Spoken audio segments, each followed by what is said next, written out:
Muy buenos días, señoras y señores. Qué gusto saludarles. Gracias por acompañarnos en Imagen Televisión.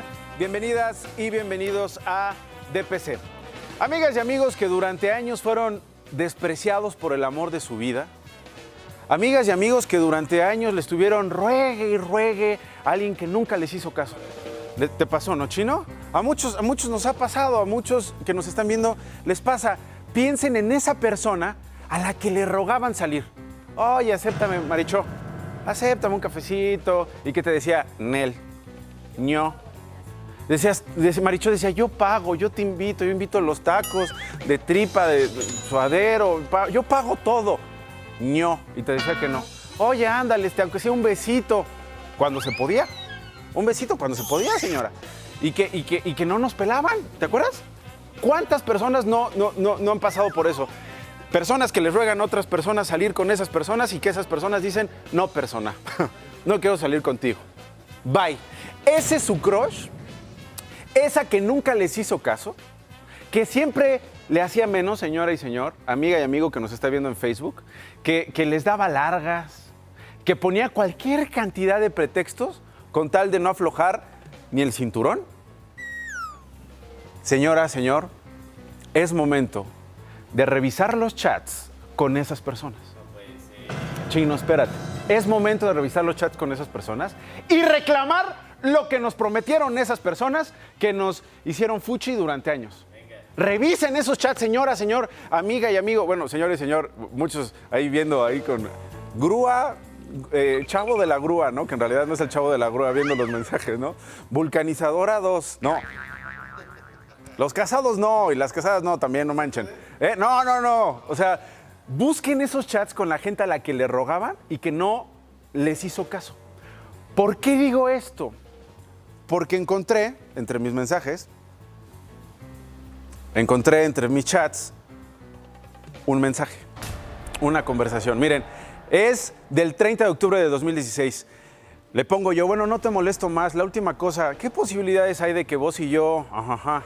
Y me contesta, ninguna, nene. El día que haya una guerra o una pandemia mundial, ahí vemos. Por ahora, chao. Y pues hoy le escribí, ¿no?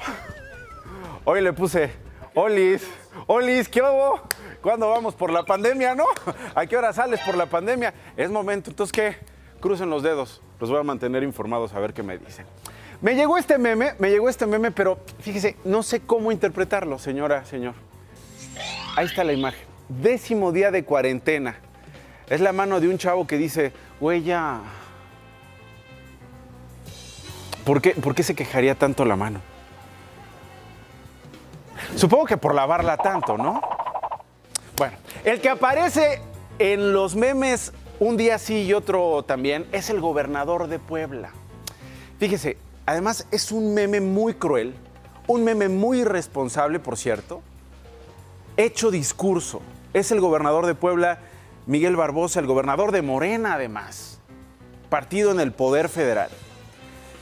Miren, por favor, el tamaño de irresponsabilidad, el tamaño de crueldad, de insensatez política, de gobierno, hecho conferencia de prensa. Miren. Y después, ¿quiénes están contagiados ahorita? Bueno, seguramente hay mucha gente de los 40 personas, algunos son padres de familia, sí. La mayoría son gente acomodada, ¿eh? ¿Sí lo saben o no? Si ustedes son ricos, tienen en riesgo. Si ustedes son pobres, no. Los pobres estamos inmunes. Es inaudito. De verdad, es inaudito.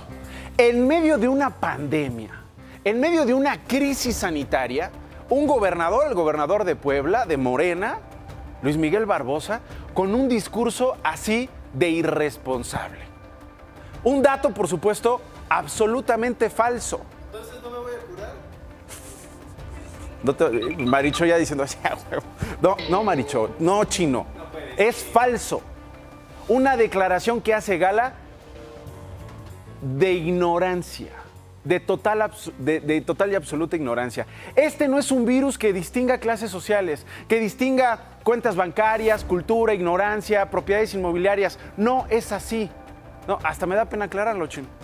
Estar aclarando esas tonterías, ¿eh? Tú vendiendo tu casa para que te agarre el virus, pobre. Tú regalando todo lo poco que has tenido para que te agarre el virus, pobre, Chino. No, los pobres no son inmunes. Las mujeres y hombres en situación de vulnerabilidad no es que sean inmunes al virus. Además, por favor, usted no es inmune, gobernador, porque no es pobre.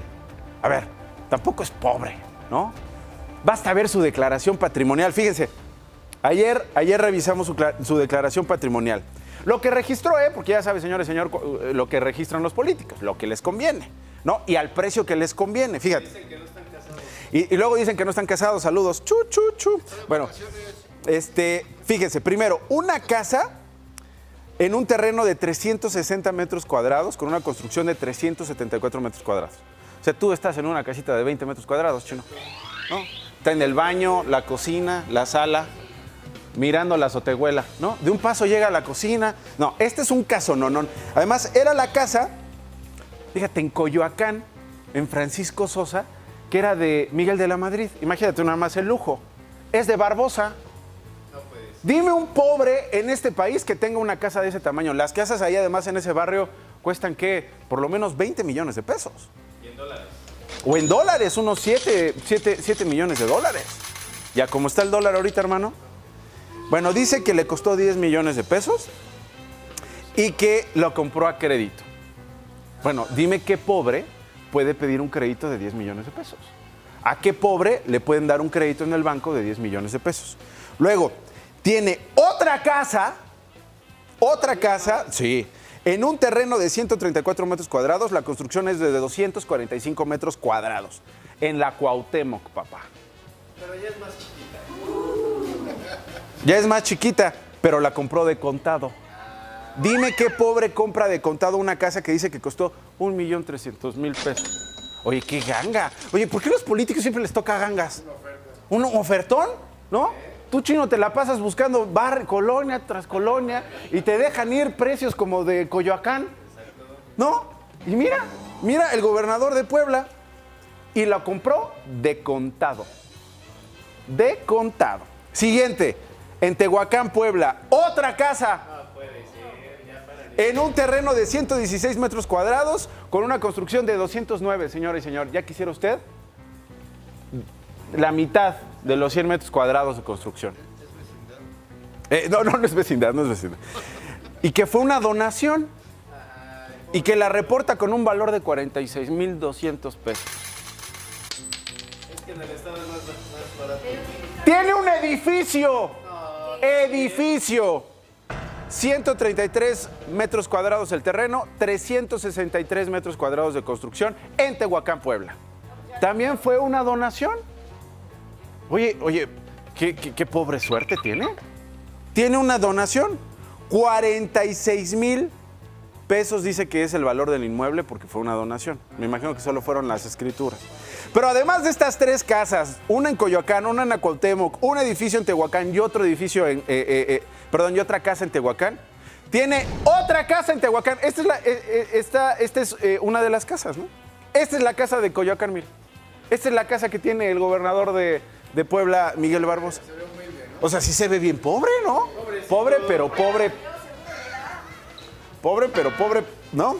Y para cerrar, ya les había dicho, 3 casas y un edificio. Tiene otra casa en Tehuacán, Puebla.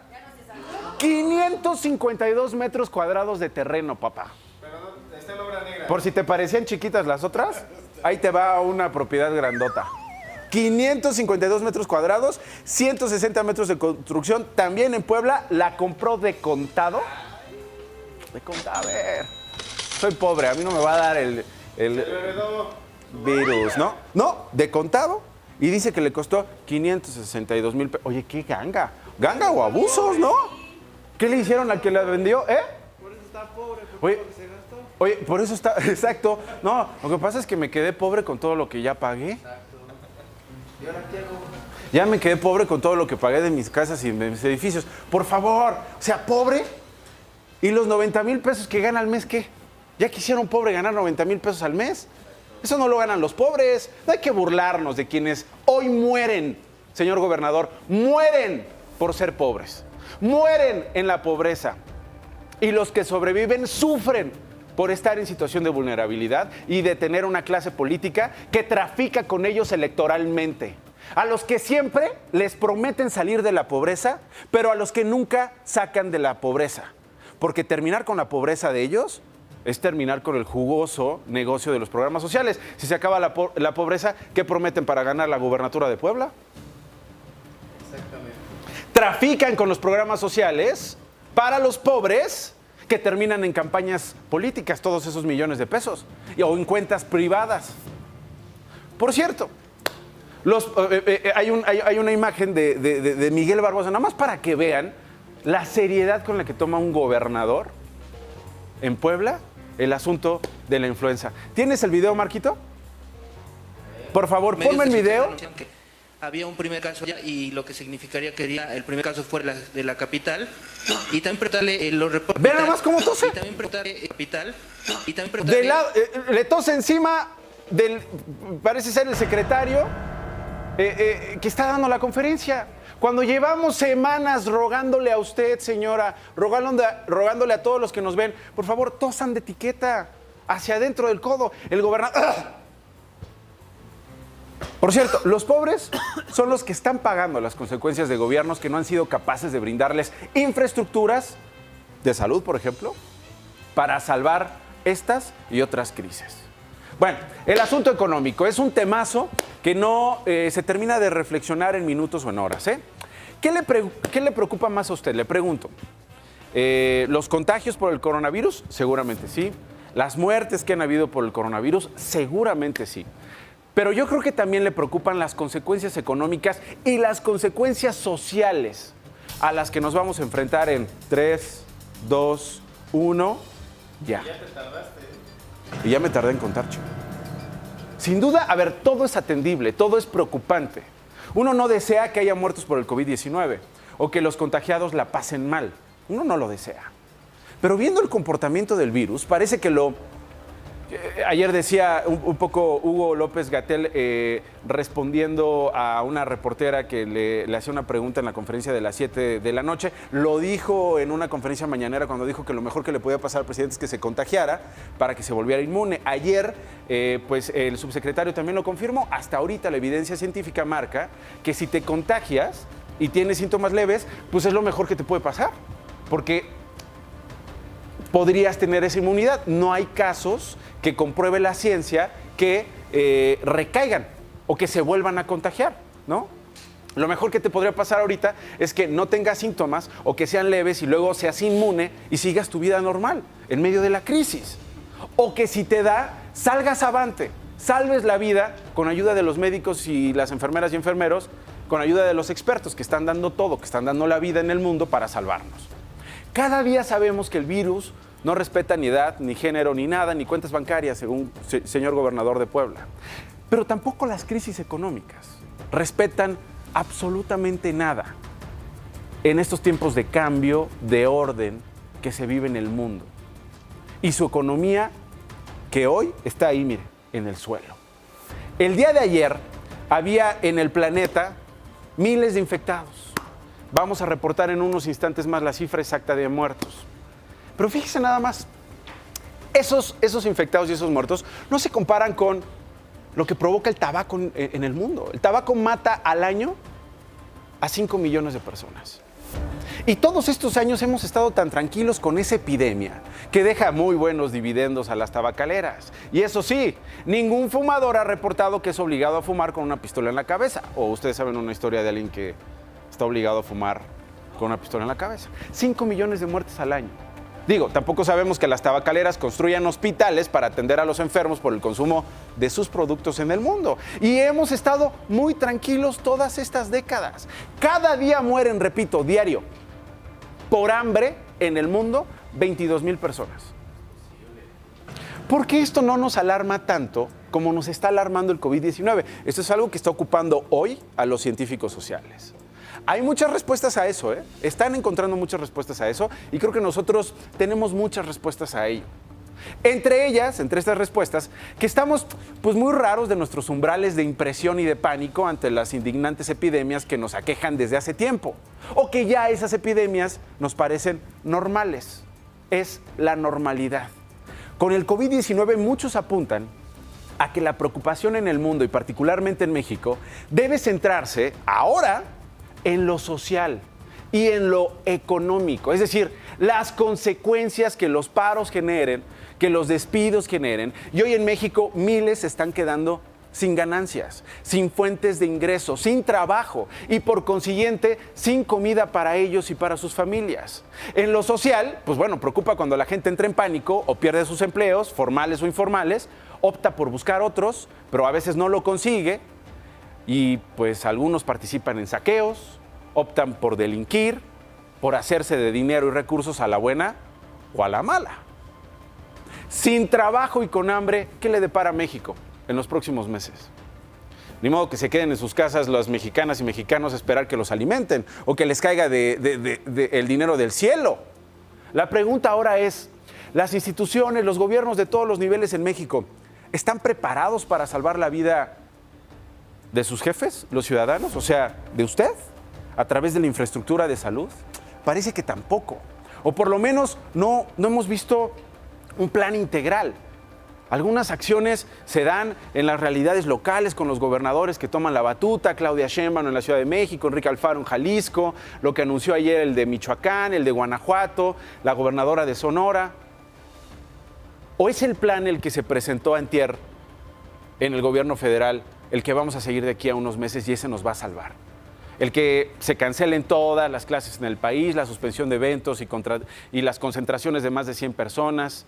¿Es el plan ese de la Secretaría de Marina anunciando que atenderá los casos graves de contagios en 79 puntos y 4.043 centros de aislamiento voluntario? ¿Es el plan el de la Secretaría de Hacienda y Crédito Público que dotó de 4.500 millones de pesos al plan DN3 y al plan Marina? Es decir, alrededor de 4.000 millones de pesos serán para la Secretaría de la Defensa Nacional y 500 millones para la Secretaría de Marina. ¿Y ya? ¿Eso será suficiente? ¿Y los empresarios cómo se van a solidarizar? Ustedes han ganado millones y millones en este país, con esos trabajadores que hoy están sufriendo y con estos consumidores que los han hecho millonarios. ¿Qué darán a cambio ustedes que tienen tanto? ¿Despedirán a gente y no le pagarán a los que mandaron a cuarentena como lo hizo la empresa esta Alsea? Hay empresas que están siendo responsables, muy responsables. Pero ¿quién está vigilando a las que no lo están siendo y que están aterrorizando y despidiendo a sus empleados? ¿Vamos a abandonar a los trabajadores? ¿Vamos a abandonar a las trabajadoras? ¿Seguiremos cobrando a pequeños y medianos empresarios la luz? ¿A quiénes sí se les va a cobrar el agua y la luz y a quiénes no? Si es que está en el plan ayudar a la economía, no solamente de las familias, sino también de esos mini empresarios, de esos comercios pequeños. ¿A las familias o solo a los comerciantes? ¿Y los que se quedaron sin trabajo o llevan años sin conseguir qué? ¿A las madres y padres de familia no se les ayudará con la renta, con la hipoteca, con las deudas? ¿Qué con las fondas, con los negocios de los barrios que pagan renta? ¿Les vamos a cobrar impuestos como si no pasara nada? Algunos bancos han reaccionado, otros no, ¿eh? Otros se comportan peor que despiadados agiotistas. Digo, lo son, es su chamba, ¿no? Unos sí han tenido tantita 10 de mayo, otras instituciones bancarias, nada, ¿eh? Se hacen los que aquí no pasa nada. Repito, esto es serio y apenas comienza. Y sé que quienes nos ven se están tronando los dedos, están desesperados porque llevan años, meses, días o recientemente los han notificado que ya no tienen trabajo. Y sé que no tienen con qué planear la comida de mañana, de los próximos meses, es más, la comida de hoy. De ustedes es la hacienda pública, de los mexicanos que pagan las consecuencias de las crisis económicas son los bienes públicos, los recursos que administran los gobiernos. ¿No les da coraje que crisis vayan y vengan y los partidos políticos tengan asegurada su lana? ¿Qué va a pasar con las que por años han sido invisibles, como las trabajadoras del hogar? Esas a las que hoy tienen amenazadas en muchas casas, o te quedas en la casa o te largas a tu casa. Pero ya no tienes trabajo aquí, ¿eh? ¿Qué va a pasar si no les dejan regresar a sus comunidades o con sus familias? ¿Qué va a pasar con esas trabajadoras que si están enfermas o no tienen seguro que las proteja. Esas a las que discriminan por ser mujeres, por ser pobres, de las que abusan por su necesidad de trabajar limpiando la vida de los demás, aunque la suya se vaya en sacrificio. ¿Qué va a pasar con las trabajadoras del hogar? Se lo pregunto a Marcelina Bautista, activista y fundadora del Centro de Apoyo y Capacitación para las Empleadas del Hogar. Marcelina, ¿qué va a pasar con las trabajadoras del hogar de aquí en adelante en esta crisis que apenas empieza? Pues aquí estamos, buenos días, estamos aquí enfrentando también junto con las compañeras de no saber qué hacer ante estas recomendaciones sanitarias, porque, como dices, si se van en sus casas, pues los empleadores no quieren pagar. Entonces lo que buscamos es que, pues de mínimo, un poco de justicia desde el otro lado, que los empleadores pues sean más sensibles sobre su responsabilidad y empezar a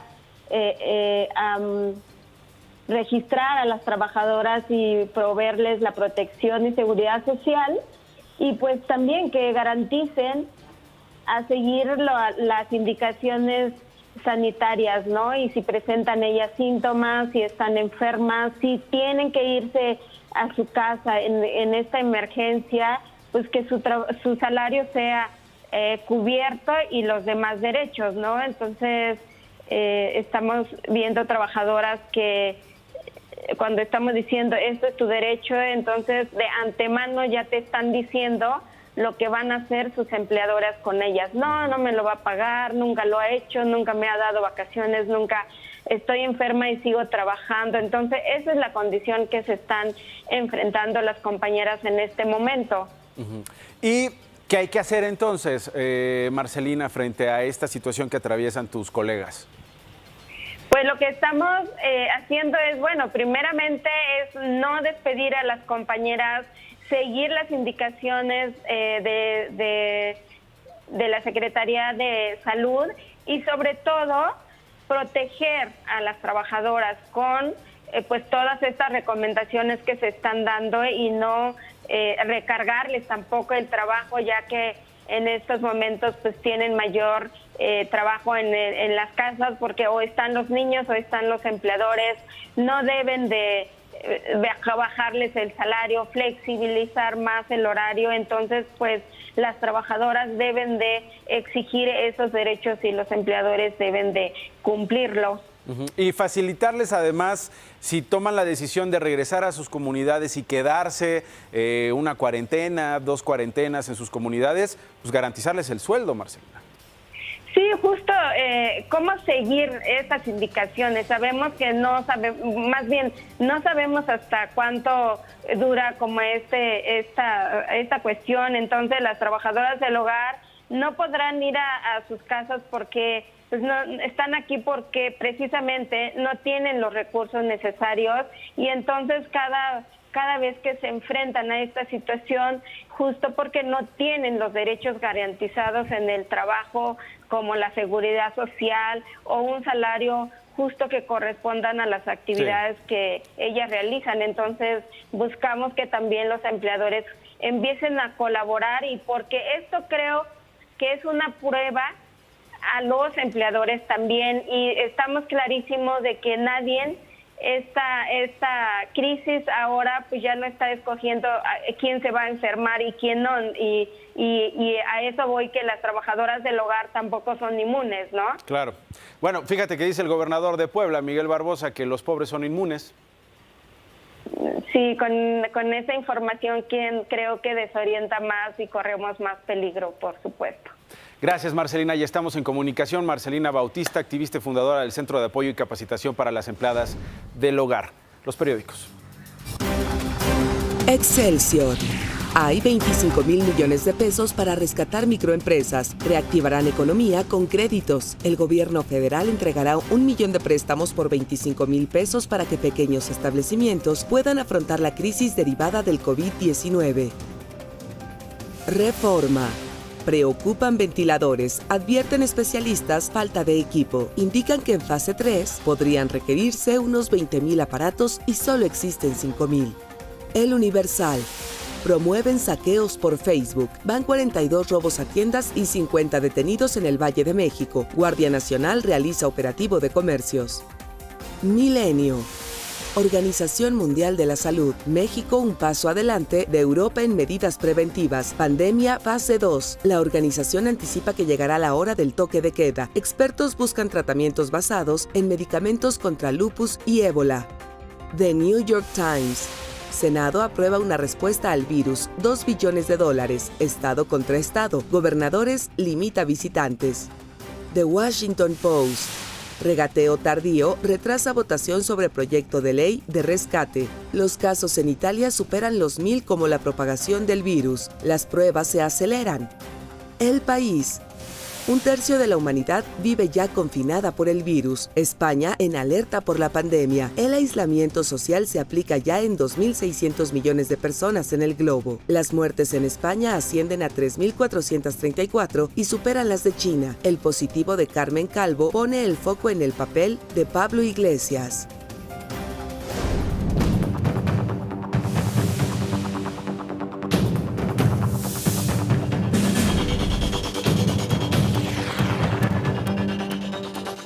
Esto es lo que sabemos del coronavirus. La Secretaría de Salud Federal dio a conocer que en las últimas 24 horas se registraron 70 nuevos casos confirmados de coronavirus. Se han acumulado 475 personas en quienes se ha confirmado la infección por el virus. Tenemos en las últimas 24 horas 1.656 personas que están en condición de caso sospechoso. Hugo López-Gatell, subsecretario de Salud, informó que son 6 muertos por COVID-19 en México. Se suma una nueva persona que falleció como consecuencia de esta enfermedad. Se trata de un hombre de 70 años de edad. Insistió en que se mantenga la sana distancia y anunció que a partir de este jueves el gobierno federal suspenderá actividades. El objetivo es disminuir la transmisión comunitaria de COVID. Ese es el objetivo. ¿Cuál es la actividad? Sana distancia. No son vacaciones. Todo el gobierno federal suspende sus actividades. Con el objetivo de evitar contagios masivos, el IMSS presentó el protocolo para la implementación de un permiso especial para trabajadores asegurados. El permiso sigue la lógica de una enfermedad general como tal. Esto quiere decir que de los 14 días el subsidio es por 11 días, es lo que va y es el 60% de el salario. El presidente Andrés Manuel López Obrador anunció una gira por el norte del país sin concentraciones masivas y agregó que su administración apoyará a microempresarios. El gobierno de la Ciudad de México también dispondrá de 500 millones de pesos para el Fondo de Desarrollo Social. Con esto, la administración capitalina repartirá 50,000 créditos de 10,000 pesos a microempresarios. El exsecretario de Seguridad Pública, Genaro García Luna, ofreció una fianza de $2 millones para salir libre por temor a COVID-19. Argumentó que tiene 51 años y puede morir a causa de la enfermedad, pues un reo dio positivo al virus. En Nueva York, el gobernador Andrew Cuomo señaló que ese estado se está convirtiendo en el epicentro de la pandemia en Estados Unidos. Comparó su avance con la llegada de un tren bala. En el mundo, la OMS hizo un llamado a los países a establecer medidas de aislamiento para que se incremente la investigación y se fortalezcan los sistemas de salud. El epicentro de la pandemia del COVID-19, la ciudad de Hubei, volvió a la normalidad después de poner fin a la cuarentena por el rápido número de contagios que se registraron en esa zona de China. Y en Reino Unido, el príncipe Carlos dio positivo a COVID-19. Junto a su esposa Camila está en cuarentena. En la India, policías recorren las calles con un palo para castigar a las personas que desafiaron la cuarentena impuesta por el primer ministro para hacer frente al coronavirus. Otros hicieron sentadillas. Impresionante esto que vimos en la India, lo que vimos también hace un par de días en Perú, cuando grupos de autodefensas pues a latigazos golpeaban a 2 jóvenes que no habían respetado la cuarentena. Bueno, en México, ¿cómo van los casos? 475 confirmados, 81 de ellos corresponden a la Ciudad de México, quien también suma 3 defunciones. Nuevo León, 58 casos, Jalisco, 45, pero el Estado reporta 49 y una persona fallecida. Yucatán, 32, Estado de México, 29, Quintana Roo, 23, aunque el gobierno reporta más casos, 27 casos. Ahí está el contraste, mire, Quintana Roo, según el gobierno federal, son 23, 27 son los que contempla el gobierno local. Puebla, 25, mientras que el gobierno reporta 38. Querétaro, 18, San Luis Potosí, 17, con una defunción. Guanajuato, 15, pero el estado registra 19. Baja California, 14, pero el estado reporta 16. Coahuila 13, Michoacán 11, Aguascalientes 10, pero el estado reporta 11. Oaxaca 8, Chihuahua, Guerrero, Tamaulipas y Veracruz 7, Tabasco 6, aunque el gobierno local confirma 12.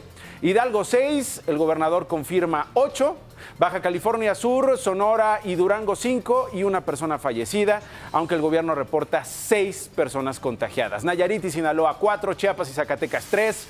El estado, el gobierno local reporta 4. Morelos, Colima y Campeche 2 y Tlaxcala 1 caso.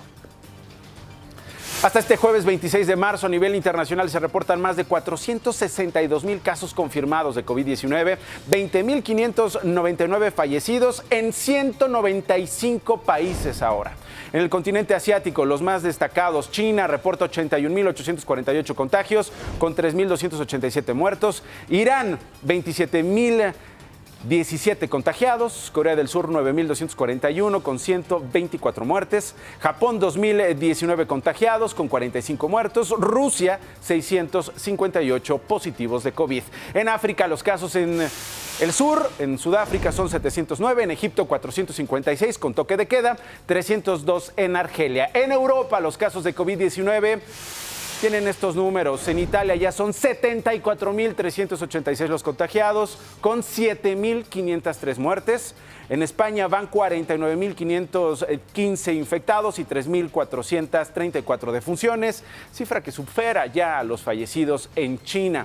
En Alemania hay 37,323 contagiados, Francia reporta 25,283 con 1,331 muertos. Suiza 10,897 contagiados, en Reino Unido hay 9,529 con confinamiento por 3 semanas. Países Bajos tiene 6,438 confirmados. En nuestro continente se reportan 62,086 casos confirmados en Estados Unidos, que ya cuenta 827 muertos.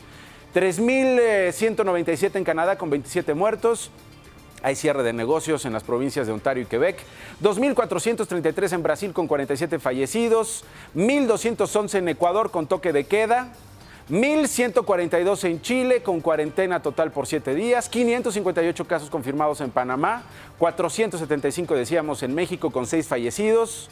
Hay cierre parcial de fronteras con Estados Unidos de América, Belice y Guatemala. Y bueno, pues Colombia tiene 470 casos, 416 en Perú, 387 en Argentina. Y por último, Oceanía, son 2,364 casos en Australia, 283 en Nueva Zelanda y 32 en Guam. Esto es lo que piensan los científicos del COVID-19.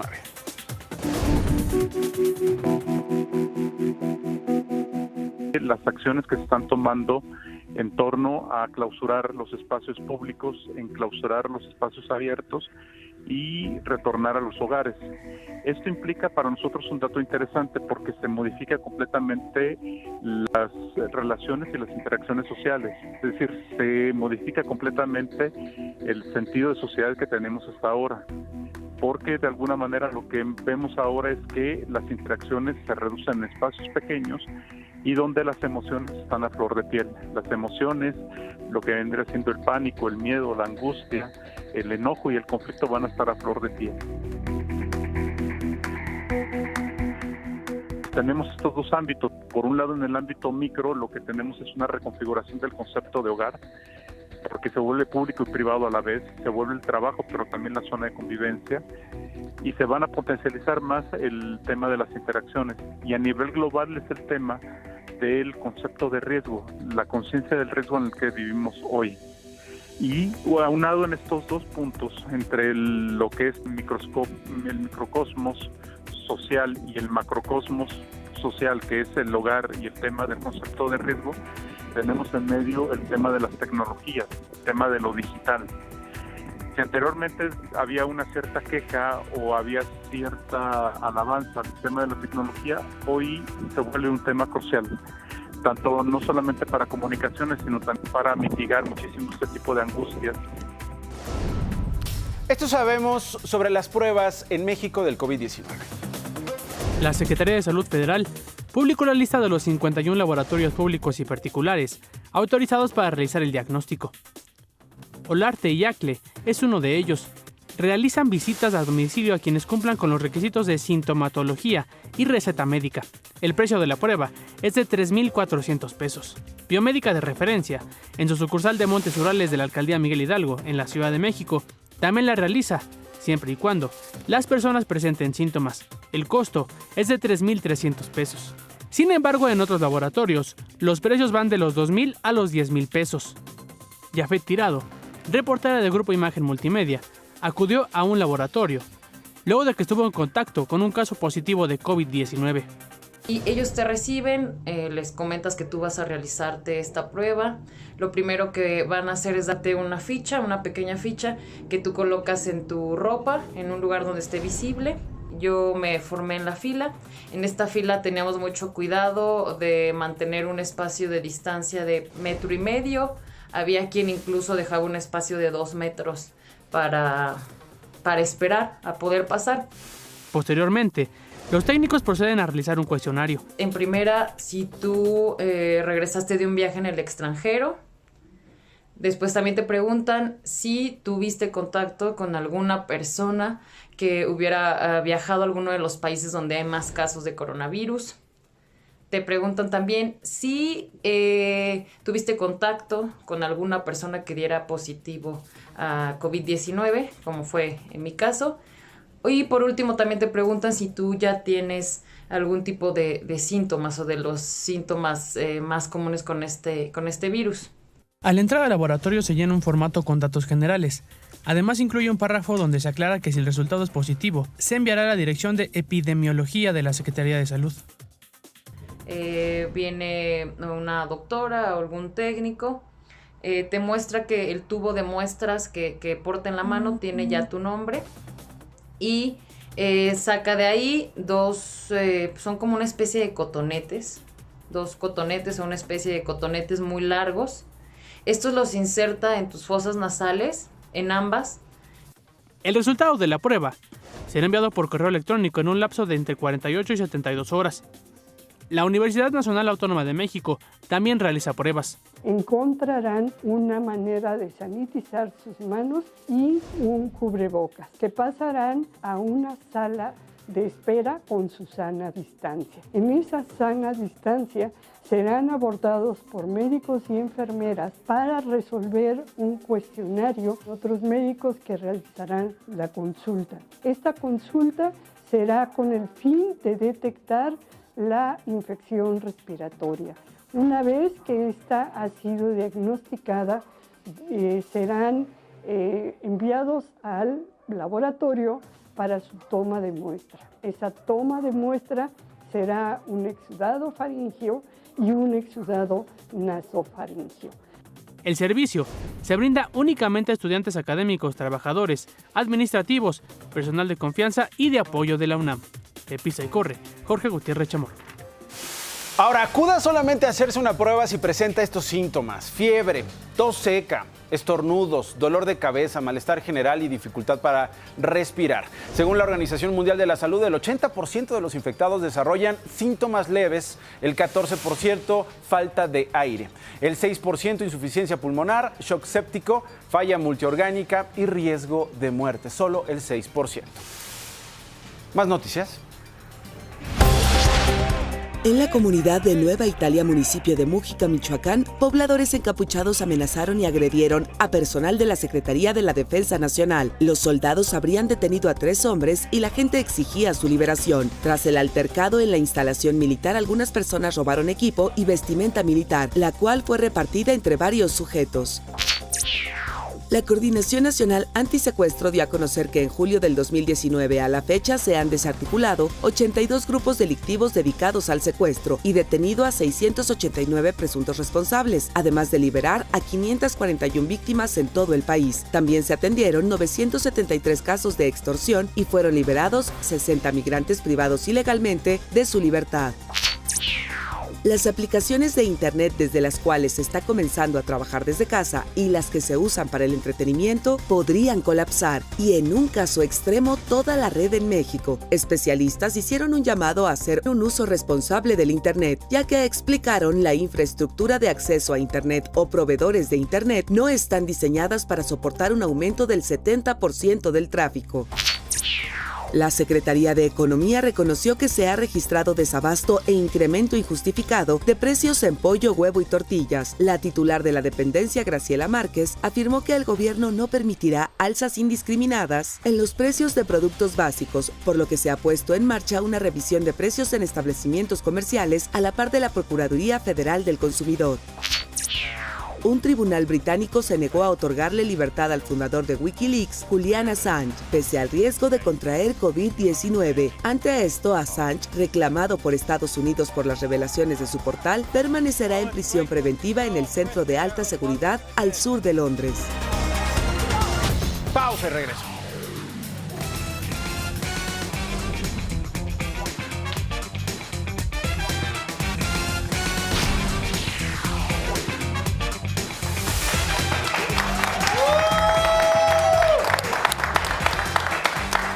Oigan, una muy mala noticia para los cruzazulinos. Murió don Ignacio Treyes, una de las leyendas del fútbol mexicano. Un figurón. Cambio de tema.